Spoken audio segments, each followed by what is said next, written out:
In this video, I'm just going to give you a brief overview of topics that are going to be covered in the Big Ideas presentation. One of the main things that I'll start with is showing you how to set up a class, so you'll be able to go into your classroom management, be able to set up students, give them passwords, be able to have your classes organized so you're able to push stuff out by class, but you're also able to collect data or make reports, which are right here, by class period, by student, etc. So you can track progress and use data to drive your lesson planning.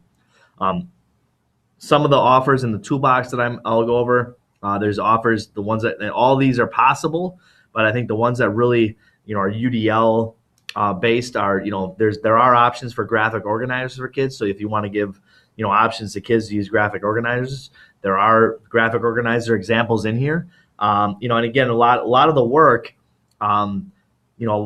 is done on your own, and it takes time. The nice thing about this resource is that this resource saves you on time, because a lot of these things are created for you, and you can download them in PDF or Word, and you can even adjust them, the materials that are provided, to fit your own class and your own style.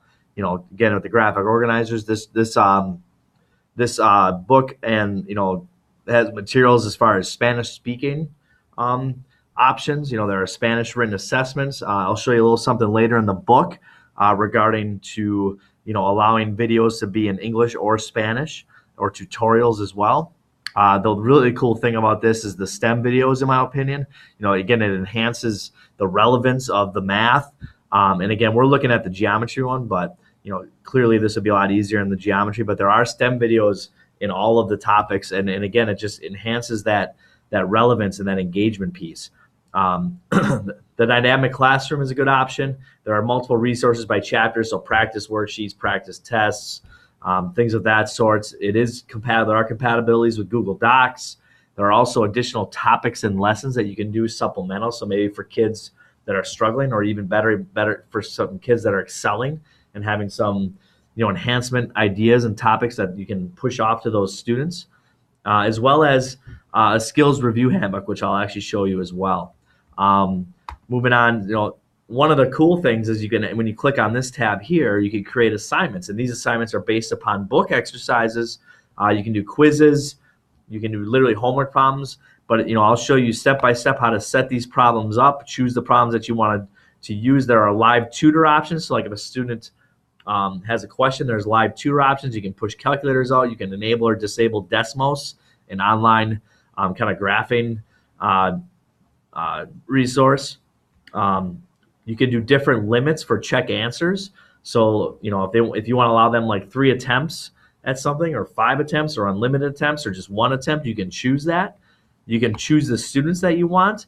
Now, this is a class from last year. You can push it out to all students. You can select specific students. You can do different assignments for different students if you want. If you want to kind of tier those to different level abilities, you can choose a start date, obviously a due date. You can name the version. You can write a message if you want. For example, you get 3 chances at each.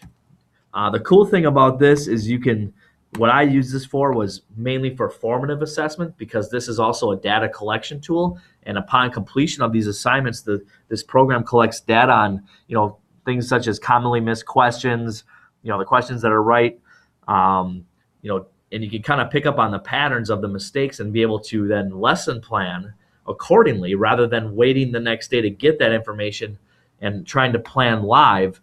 This is a great tool because you get that data live. So the day before, you can look at that data and then make a decision for the following day on how you want to address if there's any issues moving forward with certain problems or certain skills. And then you can choose what classes you want to assign to. It's a really cool formative assessment tool. There's multiple choice questions, fill in the blank. It's really a good variety.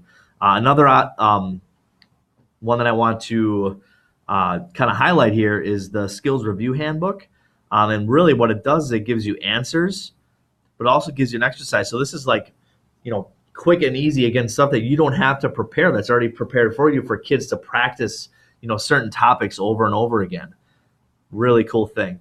And then one other thing that I really want to highlight on this video, besides all the other cool stuff, is the online version of the book. And the reason I like this is because it's kind of an interactive book, rather than a hard copy. Clearly it's digital, but there are resources that are linked in here. For example, there are exploration activities, but you can do these exploration activities on Desmos. When you click on it, it pops up the Desmos program and does kind of a self-guided activity, and again, created for you already, that relates back to the exploration in the book. And these are all self-guided questions, self-reflective questions, and it kind of gives them the opportunity then, obviously, for the student to discover that learning or those topics on their own.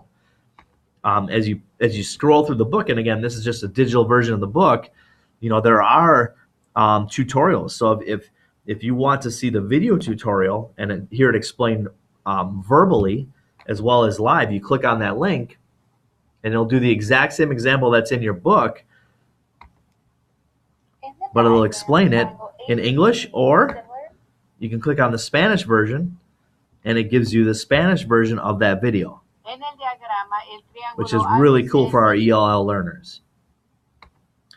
And that's the same for, getting help. So if you click on this, same thing, another video pops up there. So there's all kinds of cool links, in English and in Spanish when it comes to the interactive textbook. That's kind of the basics of all this stuff. If you have any other questions, feel free to shoot me an email. Otherwise, I'll see you at the sessions coming up the next couple weeks.